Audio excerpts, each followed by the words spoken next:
नमस्ते, मैं हूं फराह खान और आप देख रहे हैं आज की ताजा खबर। कोरोना के मामले धीरे धीरे घट रहे हैं और जल्द से जल्द ये महामारी खत्म हो, उसके लिए आपका एक जिम्मेदार नागरिक की तरह मास्क पहनना बेहद जरूरी है ताकि कोरोना के खतरे से आप, आपका परिवार और ये देश महफूज रहे। लोग मास्क पहनने को लेकर जागरूक हों, इसके लिए न्यूज 18 ने एक मुहिम भी शुरू की है जिसका नाम है #मास्क पहनो इंडिया, क्योंकि हर भारतवासी का आज एक ही संकल्प है, कोरोना को हराना है और देश को बचाना है। चलिए आगे बढ़ते हैं। हरियाणा के मेवात में एक आदमी की मौत पर पुलिस वालों के खिलाफ वहां के लोगों का गुस्सा फूट पड़ा। आरोप है कि जिसकी मौत हुई उसे फरीदाबाद की पुलिस ने एक मामले में थाने में ले जाकर टॉर्चर किया था, जिसने 2 दिन पहले ही दम तोड़ दिया। जिसके बाद इलाके के लोगों का गुस्सा ऐसा भड़का कि उन्होंने पुलिस पर ही हमला कर दिया। वहां से आई एक तस्वीर में तो कुछ लोग बीच सड़क पर पुलिस की एक गाड़ी में तोड़फोड़ करते नजर आए, उस पर जमकर डंडे और पत्थर बरसाए।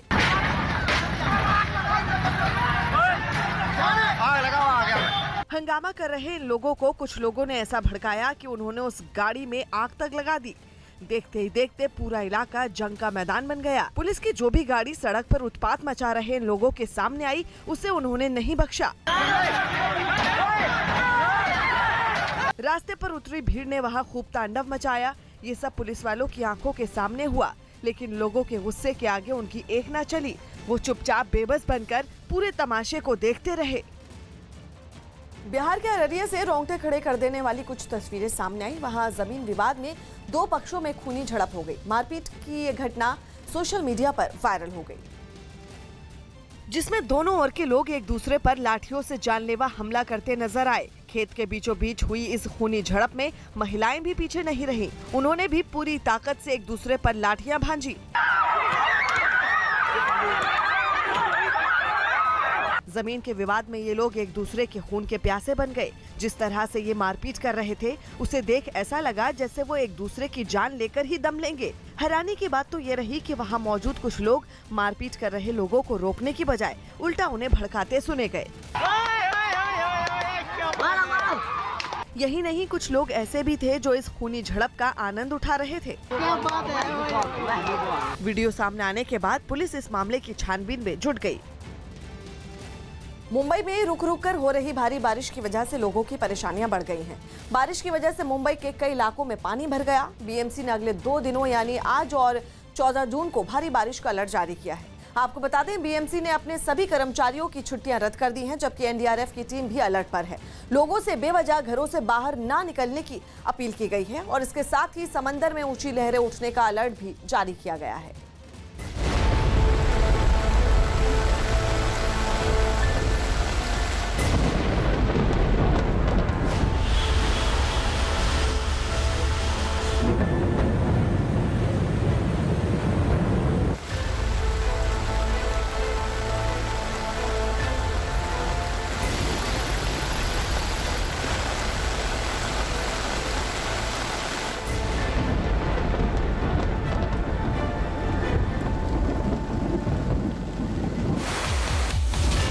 मुंबई में बर्बादी की बारिश।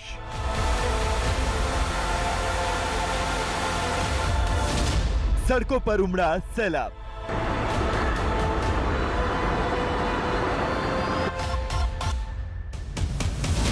जगह जगह फंसी गाड़ियां। आफत में मुंबई करों की जान।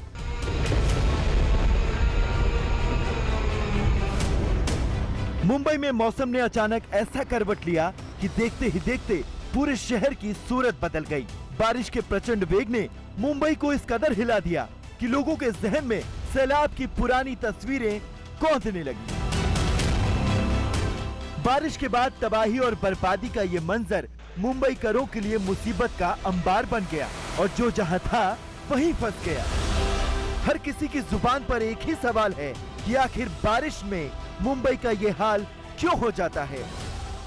मुंबई में जारी मूसलाधार बरसात का असर अब दिखने लगा है। हिंद माता का ये इलाका है और जहां तक आपकी नजर जाएगी वहां तक आपको केवल पानी ही पानी दिखाई पड़ेगा। सड़कें जो हैं वो नदारद हैं, पानी की सतह के नीचे, और एक नदी जैसी स्थिति यहाँ पे आपको साफ तौर पे दिखाई पड़ेगी। रास्ते पूरी तरह से हिंद माता के बंद कर दिए गए हैं और गाड़ियों के पहिए तक डूबे हुए हैं। ये स्थिति फिलहाल बनी हुई है।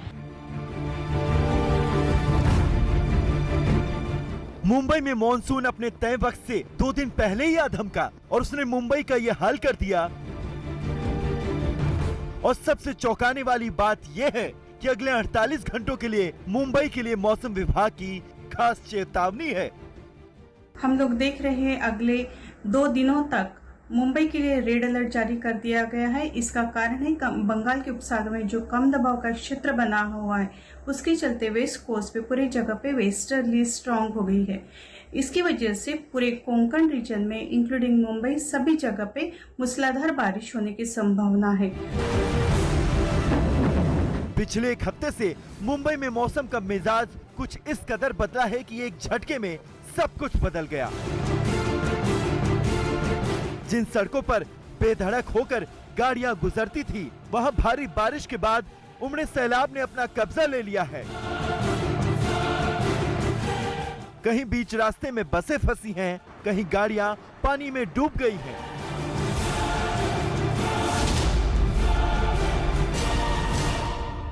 मुंबई में लगातार रुक रुक के हो रही बारिश के कारण बहुत सारे ऐसे इलाके हैं जहां पे जल जमाव हो गया है। मुंबई के सांता क्रूज इलाके में हम खड़े हैं, जहां पर जल जमा होने के कारण मुंबई के लोगों को काफी दिक्कतों का सामना करना पड़ रहा है।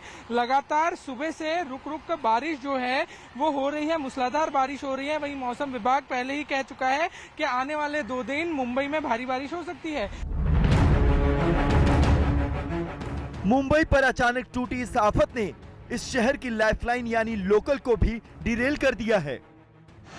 मुंबई में सुबह से रुक रुक के बरसात हुई है, जिसका असर सेंट्रल रेलवे पर पड़ा है। इस समय हम खड़े हैं साइंस स्टेशन पे, जहाँ का नज़ारा आप देख सकते हैं कि पूरी तरीके से पानी जो है वो रेलवे ट्रैक पर भर गया है। मुंबई में बीती रात से ही हो रही तेज बारिश की वजह से अंधेरी सबवे में पानी भरने की वजह से सबवे को बंद कर दिया गया।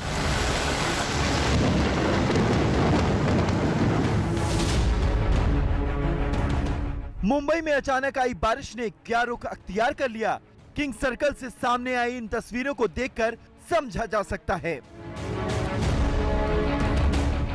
मुंबई में मूसलाधार बरसात शुरू हो चुकी है।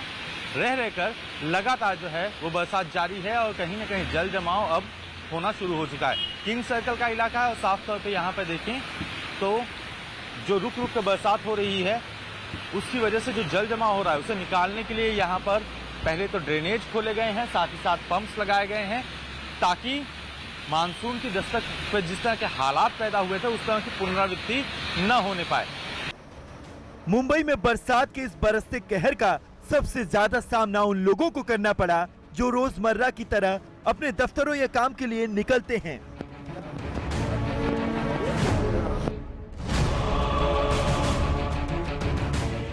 पिछले 3 दिन से रुक रुक कर मुंबई में बारिश की झड़ी लगी हुई है। मौसम विभाग ने पहले से ही कह दिया था कि 9 और 12 जून तक मुंबई को भारी बारिश का सामना करना पड़ेगा। शनिवार और रविवार के दिन भी मुंबई में भारी बारिश होगी। एक बार फिर से तेज बारिश शुरू हो गई है।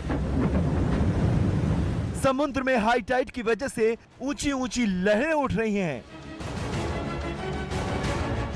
आलम यह है कि घने बादलों ने पूरे समुद्र को आगोश में ले लिया है। मौसम विभाग ने बारिश का ऑरेंज अलर्ट जारी किया है और बीएमसी ने भी तेज बारिश की आशंका को देखते हुए लोगों को घरों में रहने की अपील की है। लगातार तीसरा दिन है आज जहां मुंबई में रुक रुक कर मूसलाधार बारिश का सिलसिला जारी है। मौसम विभाग पहले ही कह चुका था कि आने वाले कुछ दिन मुंबई के लोगों के लिए बड़े कठिन होने वाले हैं, जहां पर मौसम विभाग का ये भी कहना है कि शनिवार और रविवार को मुंबई में रेड अलर्ट है और भारी से अति भारी बारिश होने की आशंकाएं हैं। लगातार हो रही बारिश ने माया नगरी के कई इलाकों को बुरी तरह से अपनी चपेट में ले रखा है। जहां बर्बादी का भराव है तो आफत का पानी चारों तरफ नजर आ रहा है। मुंबई के नक्शे को देखकर आप अंदाजा लगा सकते हैं कि सपनों के शहर का असली हाल क्या है। कुर्ला, बांद्रा, किंग सर्कल, लोअर परेल, नाहुर, वडाला, वर्ली, सायन, कांदीवली, बोरीवली, मलाड, गोरेगांव, दहीसर, अंधेरी, दादर, माटुंगा, जुहू, कोलाबा, सांता क्रूज। ये वो मुंबई के इलाके हैं जहां बीते कुछ घंटों की बारिश ने जुलाई 2005 की याद ताजा कर दी, जब कुछ ही घंटों की बारिश ने मुंबई को पूरी तरह से डुबो दिया था। तब इस मुश्किल से निकलना मुंबई के लिए चुनौती बन गया था।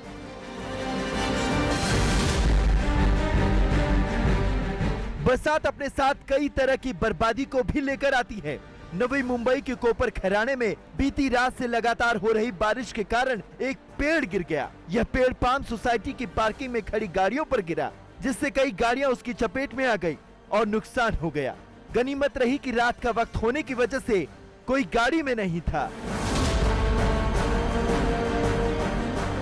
मुंबई में क्या सड़क, क्या अस्पताल, क्या कार, सब कुछ बारिश की चपेट में है।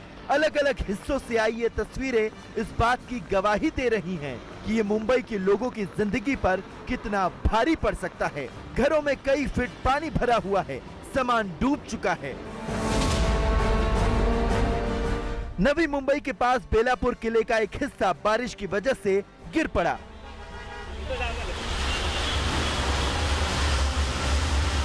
शिवकालीन किले की मरम्मत का काम चल रहा था, इसी दौरान ये हादसा हुआ। गनीमत रही कि इस हादसे में कोई घायल नहीं हुआ।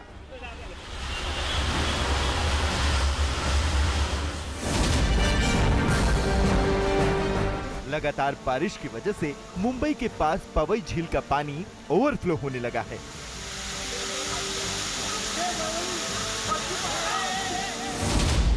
मुंबई में यह मानसून 2 दिन पहले ही आ गया। लगातार बारिश की वजह से जगह जगह पानी भर गया, जिसकी वजह से करीब 30 लोकेशन पर बसों की रूट को डाइवर्ट करना पड़ा। बता दें कि विभाग ने कहा है, आमतौर पर हर साल के मुकाबले दक्षिण पश्चिम मानसून 2 दिन पहले से आ गया है। अगले 3 से 4 दिनों तक मुंबई में अच्छी खासी बारिश होने की उम्मीद है। इस दौरान शहर में कुल 300 से 350 mm बारिश हो सकती है।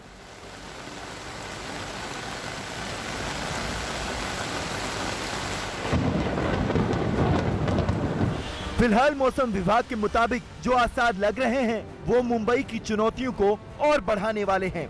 परेशानी तो मौसम विभाग की चेतावनी भी है, जिसने अगले कई घंटे मुंबई पर बहुत भारी गुजरने के संकेत दिए हैं।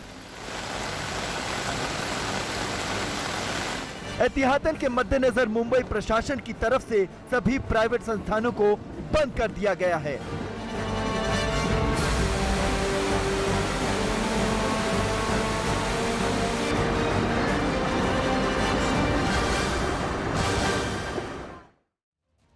यूपी के चंदौली से डरा देने वाली कुछ तस्वीरें सामने आई हैं। वहां जमीन के विवाद में 2 पक्ष आमने सामने आ गए। आरोप है कि इलाके के एक परिवार ने वहां की पंचायत की जमीन पर कब्जा कर रखा है, जिसे छुड़ाने के लिए वहां के प्रधान अपने लोगों के साथ मौके पर पहुंचे, जिसके बाद दोनों ओर के लोगों में तीखी बहस शुरू हो गई। फिर कहासुनी से नौबत हाथापाई तक पहुंच गई। प्रधान पक्ष के लोग और जमीन पर अपना हक बताने वाला परिवार दोनों एक दूसरे पर टूट पड़े। बीच सड़क पर दोनों में दंगल शुरू हो गया। दोनों ओर से जमकर थप्पड़ और लात घूंसे चले, यहाँ तक कि कई लोगों ने एक दूसरे के कपड़े तक फाड़ दिए। बात यही नहीं रुकी, आगे भी देख लेने की धमकी दी गई। मारपीट की इस घटना में एक पक्ष के कई लोग घायल हो गए। बिहार में हुए एक हादसे में 6 बच्चों की जान चली गई। बिहार के सहरसा में गड्ढे में भरे पानी में नहाने के दौरान 6 बच्चों की डूबने से मौत हो गई। हरियाणा के चरखी दादरी में सरपंच संदीप कुमार की मोटरसाइकिल सवार बदमाशों ने गोली मारकर हत्या कर दी।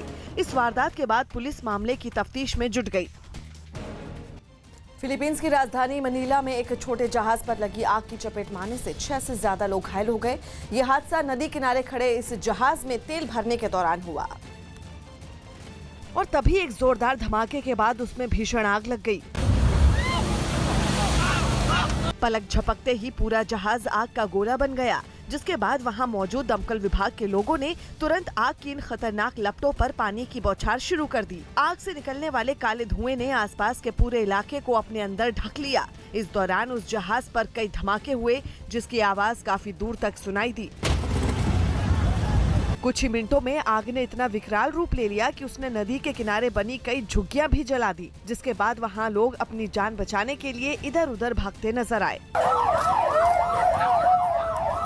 पूरे इलाके में सायरन की आवाज गूंजने लगी। वहां ऐसा धुआं छाया कि कुछ भी साफ देख पाना तक मुश्किल हो गया। बताया गया कि इस आग को बुझाने में फायर ब्रिगेड को कई घंटे लग गए। आर्टिकल 370 को लेकर दिल्ली से लेकर कश्मीर तक की सियासत एक बार फिर गर्मा गई है और ये सब हुआ है एक कांग्रेस नेता दिग्विजय सिंह के क्लब हाउस चैट की वजह से। सोशल मीडिया पर हुए इस चैट में दिग्विजय सिंह ने कश्मीर में फिर से आर्टिकल 370 के बहाल करने जैसे संकेत देते हुए कहा कि अगर कांग्रेस सत्ता में आती है तो इस बारे में सोचेगी। इस बयान को लेकर बीजेपी ने सोनिया और राहुल गांधी पर हमला करते हुए कांग्रेस को कटघरे में खड़ा कर दिया है और बयान को लेकर सफाई मांगी जा रही है। दिल्ली में घमासान। कोई नई बात नहीं, ये वही दिग्विजय सिंह हैं जिन्होंने पुलवामा हमले को एक दुर्घटना मात्र बता दिया था। कश्मीर में गर्माहट। I am very grateful to Digvijay Singh ji. BJP के ताबड़तोड़ हमले। This also is an indication of the desperation prevailing in the Congress party. सवालों में उलझी कांग्रेस। ये कांग्रेस ही थी जिसने कश्मीर में धारा 370 लगाने का पाप किया था। एक बार फिर दिग्विजय सिंह के एक बयान ने कांग्रेस पार्टी की मुसीबत बढ़ा दी है। एक बार फिर कांग्रेस की सोच और कश्मीर को लेकर पार्टी की सियासत पर सवाल खड़े होने लगे हैं और इन सब की जड़ है दिग्विजय सिंह का एक ऑडियो क्लिप जो कश्मीर से आर्टिकल 370 हटाने के फैसले से जुड़ा है। दिग्विजय सिंह के बयान का ये तीर चला सोशल मीडिया पर होने वाले क्लब हाउस चैट में, जहां पे देश दुनिया के तमाम पत्रकार और समाज सेवी मौजूद थे। उन्हीं में से तभी एक शख्स ने, जिसे कि पाकिस्तानी पत्रकार बताया जा रहा है, मोदी सरकार और कश्मीर को लेकर एक सवाल दागा। सवाल का जवाब देते वक्त दिग्विजय सिंह ने कुछ ऐसा कह डाला जिससे बीजेपी को एक बार फिर से कांग्रेस के खिलाफ बड़ा हमला करने का मौका मिल गया। चलिए आपको बताते हैं कि आखिर दिग्विजय सिंह ने ऐसा क्या कहा था। Democracy was not there in Kashmir when they revoked Article 370. Then Insaniyat was not there because they put everyone behind bars. And Kashmiriyat is something which is basically the fundamentals of secularism. Because in a Muslim majority state, there was a Hindu Raja, and both worked together. In fact, the reservation in Kashmir was given to the Kashmiri Pandits in government services. So therefore, the decision of revoking Article 370 and reducing the statehood, and the Congress party would certainly have to have a relook on this issue. ये audio clip viral होते ही खलबली much गई। BJP ने तुरंत press conference करते हुए दिग्विजय सिंह के साथ राहुल और सोनिया गांधी पर ताबड़तोड़ हमले शुरू कर दिए। सबसे अहम बात यह है कि जिस शख्स का जवाब देते हुए दिग्विजय सिंह ने बयान दिया है, उसे पाकिस्तान का पत्रकार बताया जा रहा है और पाकिस्तान का नाम आते ही हमले में धार आ गई। जिस क्लब हाउस में दिग्विजय सिंह, जो कांग्रेस पार्टी के दिग्गज नेता हैं, वो किस प्रकार से बाहर भारत के खिलाफ जहर उगल रहे हैं और किस प्रकार पाकिस्तान के साथ हाँ में हाँ मिला रहे हैं, कोई नई बात नहीं है। ये वही दिग्विजय सिंह हैं जिन्होंने पुलवामा हमले को एक दुर्घटना मात्र बता दिया था। आतंकवादी घटना बताने से भी वो कतरा रहे थे कि ये कोई वन रैंडम स्टेटमेंट, ये किसी एक कांग्रेस के व्यक्ति का पर्सनल विचार हो, निजी विचार हो या व्यक्तिगत विचार हो, ऐसा नहीं है। कुछ दिनों पहले हमने एक टूल किट के विषय में भी जिक्र किया था। ये सारा जो आप देख रहे हैं, ये सारा उस टूल किट का हिस्सा है। बीजेपी पहले भी राष्ट्रवाद पर कांग्रेस की सोच को लेकर सवाल खड़े करती रही है और बीजेपी को ये मौके ज्यादातर खुद कांग्रेस के नेताओं ने दिए हैं और इस बार भी मामला जस का तस रहा। कश्मीर से आर्टिकल 370 हटाने को बीजेपी शुरू से ही अपनी उपलब्धि बताती रही है और जब भी मौका मिलता है, इसकी आड़ में कांग्रेस पर सवाल खड़े किए जाते हैं। ये कांग्रेस ही थी जिसने कश्मीर में धारा 370 लगाने का पाप किया था। भारतीय जनता पार्टी की सरकार ने धारा 370 हटा दी। अब एक देश में दो विधान, दो निशान, दो प्रधान नहीं है। कांग्रेस के नेता दिग्विजय कहते हैं कि धारा 370 हटाने पर पुनर्विचार किया जाएगा। क्या पुनर्विचार करेगी Congress? From the political point of view, this also is an indication of the desperation prevailing in the Congress party to try to seek to come back to power at whatever cost it might be, even if it amounts to usurping or questioning the very integrity of Mother India.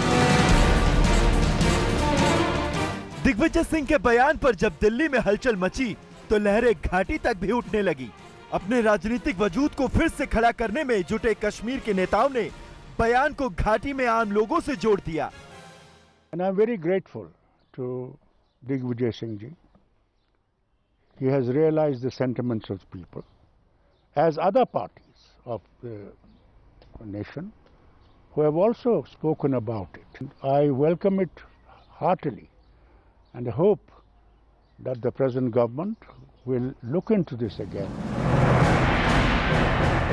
जब इतना हंगामा खड़ा हो गया तो सबकी निगाहें कांग्रेस की तरफ थी।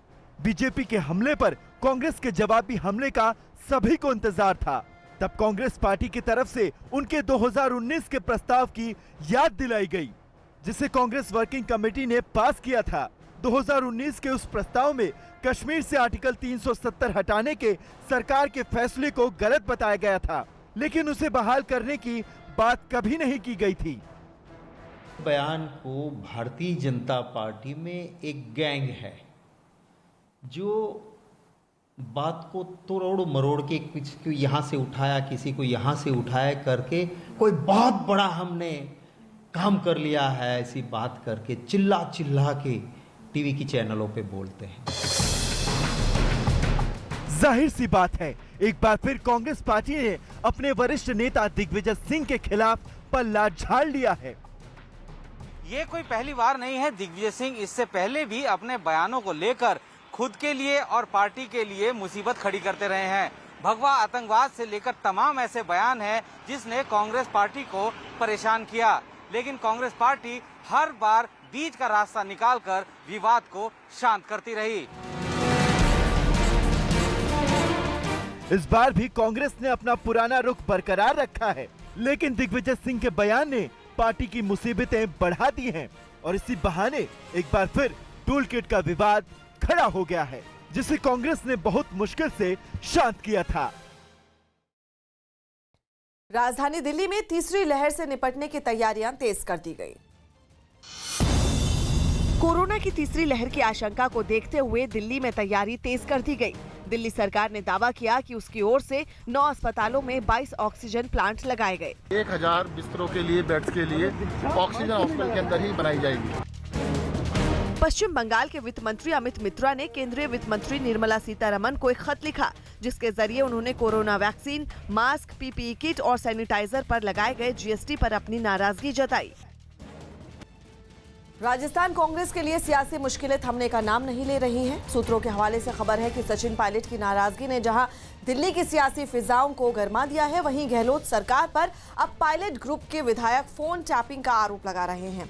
हालात अब ये हो चुके हैं कि कांग्रेस इस पूरे मामले में डैमेज कंट्रोल की कोशिश कर रही है, जबकि बीजेपी राजस्थान सरकार में उठे गुटबाजी के अंगारों को हवा देने में जुट गई।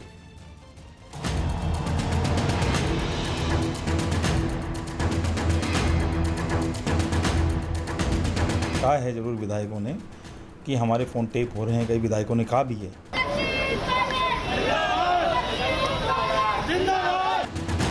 कहीं कोई सचिन पायलट की कोई शिकायत नहीं है। राजस्थान में जारी है सियासी तकरार। भीतर घात के डर से बेचैन है कांग्रेस।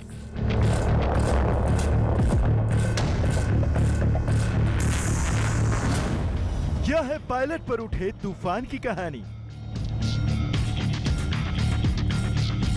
राजस्थान की सियासत में विवादों का ऐसा बवंडर उठा है कि राजधानी दिल्ली तक उस बवंडर की हवाओं को महसूस किया जा रहा है। करीब 10 महीने से थमी हुई विवादों की ये लहर मॉनसून की दस्तक के साथ एक बार फिर से सतह पर नजर आने लगी है। दावा किया जा रहा है कि सरकार की अनदेखियों से नाराज सचिन पायलट को लेकर दिल्ली में जहां मंथन और मनन चल रहा है, वहीं सीएम अशोक गहलोत का खेमा अभी सचिन पायलट के खेमे पर लगातार नजर बनाए हुए है। लेकिन इन तमाम बातों के बीच सचिन पायलट के खेमे के विधायक वेद प्रकाश सोलंकी का बड़ा बयान सामने आया है। विधायक वेद प्रकाश सोलंकी का दावा है कि राजस्थान में विधायकों की फोन टैपिंग हो रही है। राजस्थान सरकार फोन टैपिंग करा रही है। सोलंकी का दावा है कि ऐसे कई विधायक हैं जिन पर निगरानी रखी जा रही है। उन्होंने ये भी कहा है कि इसकी शिकायत कुछ विधायकों ने सीएम से भी की है। इतना ही नहीं, विधायक वेद प्रकाश सोलंकी ने ये कहा है कि राजस्थान में ऐसे हालात स्वस्थ लोकतंत्र के लिए ठीक नहीं है। हमारे फ़ोन टेप हो रहे हैं, कई विधायकों ने कहा भी है। अब उनके पास में कौन सा ऐप है जिसे पता लग रहा है कि हमारे फ़ोन टेप हो रहे हैं? उन्होंने मेरा फ़ोन भी चेक किया, बोल नहीं आपका तो नहीं हो रहा। तो कौन सा फ़ोन का ऐप है जिसे पता लगता है कि भाई उनका फ़ोन टेप हो रहा है? कई लोगों ने कहा भी है इस बात की जानकारी, फ़ोन टेपिंग तो नहीं, लेकिन अधिकारियों की बात जरूर मुख्यमंत्री तक पहुँचाई है कि हमारे अधिकारी ऐसे कह रहे हैं कि ऊपर से अधिकारियों द्वारा ऐसा मैसेज है। कोशिश ये है, टेपिंग गलत है, मानता हूँ, लोकतंत्र के लिए भी ये ठीक नहीं है। राजस्थान कांग्रेस में ठनी ये तकरार न सिर्फ पार्टी के अंतःकलह को सामने ला रही है, बल्कि विपक्ष भी इस मामले में राजस्थान सरकार की घेराबंदी में जुट गया है। आज फिर से कांग्रेस के एक विधायक कह रहे हैं कि कई विधायक कहते हैं उनके फोन टेप हो रहे हैं, जासूसी हो रही है। कांग्रेस बताए कि ये विधायक कौन है। सोजा बेटा गब्बर आएगा की तर्ज पर कांग्रेस अपने ही विधायकों को डरा रही है। कांग्रेस बताए गब्बर कब आएगा। बीजेपी के नेता अरुण चतुर्वेदी ने कांग्रेस में चल रही गुटबंदी पर सवाल उठाए हैं। वहीं फोन टैपिंग के मुद्दे पर भी अरुण चतुर्वेदी ने राजस्थान सरकार पर जोरदार हमला किया। कोरोना का नाम लेकर के राजस्थान की सीमा को सील करने का काम किया, बार बार अपनी बाड़ेबंदी करके लोगों को प्रताड़ित करने का काम किया। अपने ही प्रदेश अध्यक्ष के लिए कहा कि ये लाचारा है, बेकार है, अनाड़ी है, सब तरह के शब्दों का इस्तेमाल किया। और अब एक बार फिर जो अनडेमोक्रेटिक तरीके से सोचता है, मैं कहता हूँ बिलो द बेल्ट वार करने की बात होती है। अब तक तो हम कहते थे, अब उन्होंने इस बात को सिद्ध किया। कांग्रेस के उनकी खुद उनकी पार्टी के विधायक करें कि हमारे टेलीफोन्स को टेप किया जा रहा है और हमारे ऊपर सरकार के द्वारा नजर की जा रही है। ये पूरी तरह से लोकतंत्र, मैं कह सकता हूँ कि सरकार ज्यादा दिन की मेहमान नहीं है, अपने स्वयं के अंतर्वादों के घर जल्दी गिरेगी। राजस्थान में उठे सियासी तूफान पर डैमेज कंट्रोल के लिए दिल्ली पहुंचे राजस्थान कांग्रेस के अध्यक्ष गोविंद डोटासरा ने मरहम लगाने की कोशिश की। गोविंद डोटासरा के मुताबिक कांग्रेस के भीतर ऑल इज वेल है। सचिन पायलट से किसी को भी शिकायत नहीं है। पार्टी संगठन में सब आराम से इजी हैं, कहीं कोई सचिन पायलट की कोई शिकायत नहीं है। ये तो संगठन की बात, सरकार के संगठन में उनके लोग हैं और संगठन में हम सब लोग मिलकर के आला कमान तय करता है, जिसको जो जिम्मेदारी देता है वो जिम्मेदारी लेता है। कहीं दिक्कत वाली बात नहीं है, कोई नाराज नहीं है, सब मिलकर के अच्छा शासन देंगे। बीते कई दिनों से कांग्रेस के अंदर गुटबाजी की चर्चाएं जोर पकड़ने लगी हैं। कैप्टन बनाम सिद्धू के बीच सियासी तकरार का मसला किसी से छिपा नहीं है। युवा नेता जितिन प्रसाद 3 दशकों पुराना रिश्ता कांग्रेस से तोड़कर बीजेपी में शामिल हो चुके हैं और राजस्थान कांग्रेस में एक बार फिर 10 महीने पुराने वाली स्थिति बनती दिख रही है। और यही वजह है कि कांग्रेस पार्टी एक्शन मोड में आ गई है। राजस्थान में अशोक गहलोत के बाद सचिन पायलट को कांग्रेस में दूसरे नंबर का नेता माना जाता है। युवा नेता होने के नाते सचिन पायलट को मानने वालों में कोई कमी नहीं है।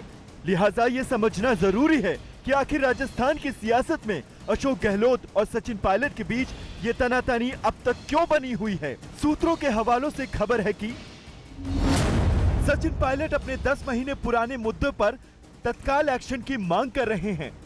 सचिन पायलट चाहते हैं कि उनके समर्थक विधायकों को मंत्री बनाएं। सचिन पायलट चाहते हैं कि सरकार में काम करने की प्राथमिकता दी जाए। इतना ही नहीं, पायलट गुट की शिकायत है कि गहलोत राज में उनके साथ सौतेला बर्ताव किया जा रहा है। पिछले साल सचिन पायलट खेमे की बगावत के बाद 11 अगस्त को कांग्रेस पार्टी ने केसी वेणुगोपाल, अहमद पटेल और अजय माकन की एक कमेटी का गठन किया था।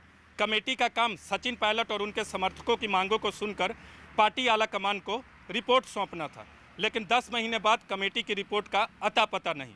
इस बीच अहमद पटेल का निधन हो चुका है और तब सचिन पायलट ने कहा था कि रिपोर्ट पर जल्द कार्रवाई होगी और रिपोर्ट भी जल्द सौंपी जाएगी, लेकिन 10 महीने बाद सचिन पायलट खेमे का सब्र जवाब दे रहा है।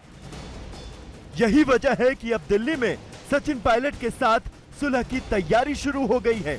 लेकिन सवाल यही है कि क्या कांग्रेस में गुटबंदी का ये टकराव जल्द खत्म होगा या फिर इस टकराव का असर भी कांग्रेस के लिए कोई नई सियासी चुनौती लेकर आएगा।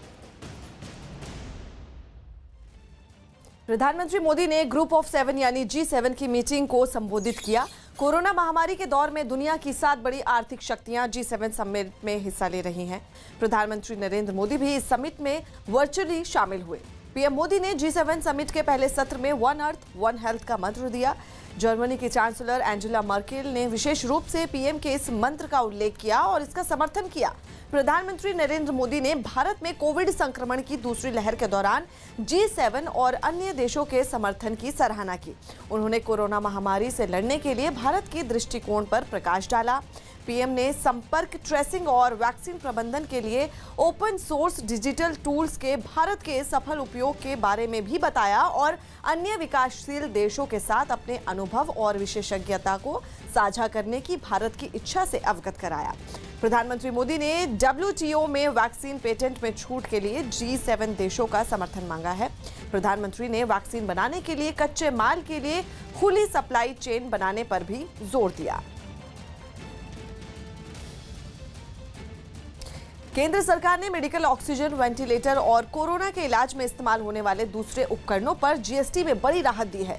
ऑक्सीमीटर पर जीएसटी में 12% से घटाकर 5% कर दिया गया है, जबकि वेंटिलेटर पर भी अब 5% जीएसटी ही लगेगा। तो वहीं एम्बुलेंस पर जीएसटी 28% से घटाकर 12% कर दिया गया है। जीएसटी काउंसिल की बैठक के बाद वित्त मंत्री निर्मला सीतारमण ने मेडिकल के कई उपकरणों पर जीएसटी घटाने का ऐलान किया। Temperature checking equipments, the GOM recommended 18%. After discussion in the council today, we are bringing it down to 5%. The GOM's recommendation of 28 for the ambulance has been brought down to 12%. Rajasthan की गहलोत सरकार ने corona की वजह से अनाथ हुए बच्चों के लिए बड़ी राहत का ऐलान किया है। ऐसे बच्चों को मुख्यमंत्री कोरोना बाल कल्याण योजना के जरिए आर्थिक मदद दी जाएगी। इस योजना के तहत बच्चों को शुरुआत में 1 लाख रुपए की मदद और उसके बाद 18 साल की उम्र पूरी होने तक हर महीने 2500 रुपए की आर्थिक मदद दी जाएगी।